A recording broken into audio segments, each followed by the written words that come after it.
Nitong linggo, September 21, ginanap na ang anti-corruption rally laban sa mga politikong buwaya sa bansa. Ayon sa report ng The Manila Times, higit sa 30,000 na kataong umattend sa magkakaibang protesta na ginanap sa iba't ibang bahagi ng Metro Manila.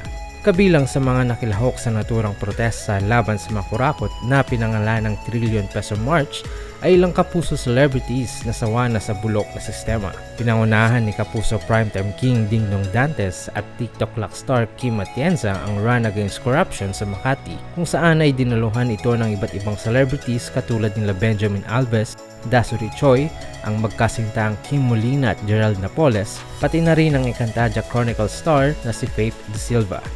Sumali rin sa protesta ang Encantadia co-star ni Faith na si Rian Ramos kasamang real-life couple na sina Gabby Garcia at Khalil Ramos. Sinamahan naman ni Jasmine Curtis Smith ang kanyang kapatid na si Ann Curtis sa pagtindig kasamang It's Showtime host na sina Vice Ganda, Darren Espanto, Jackie Gonzaga at Ayon Perez bilang pagsuporta sa naturang kaganapan.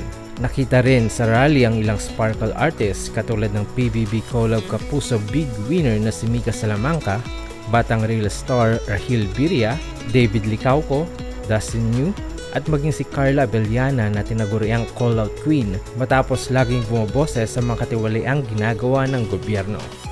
Nabuo ang Trillion Peso March matapos mabunyag ang mahigit 1 trilyong piso na umano'y nawaldas sa flood control project dahil sa katiwalian.